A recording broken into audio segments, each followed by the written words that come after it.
Now, when it's your time to go, how would you fancy riding pillion into the next world? One motorcycling minister is offering biking fanatics the funeral of their dreams, with his bike as a makeshift hearse.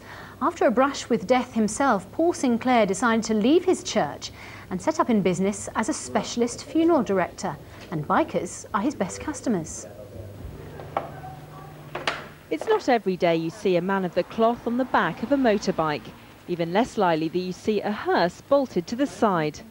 But then the Rev Paul Sinclair is no ordinary minister. A former Glasgow shipyard worker, he's now a leather-clad biker, offering an unusual line in funerals. The point in a funeral is that you do something that's representative of the deceased's life to honour them and to remember them. So if they loved cars, you have a quality car. If they were a sailor, they might have a burial at sea or be taken in a barge, something like that. But a motorcyclist, I think, should have a motorcycle. The custom-made Triumph took over 9 months to build. The motorcycle-mad minister decided to pursue his calling after a serious biking accident when he nearly died.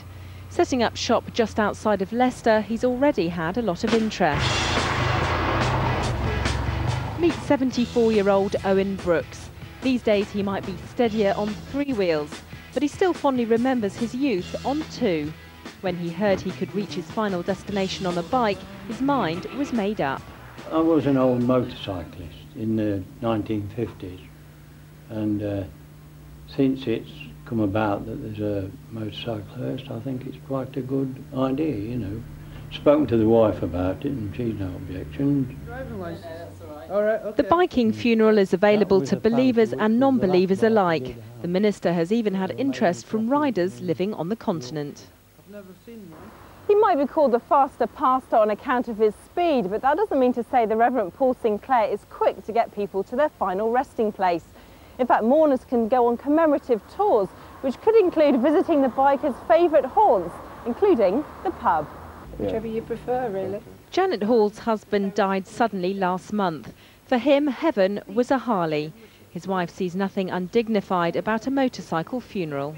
I know he didn't actually die on his bike, but it's what he wished. And I think if somebody requests something like that, I think it's really nice to do something for them.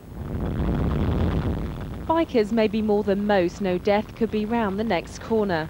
Spending most of their lives on the back of a machine, many see this as the only fitting way to make their final journey.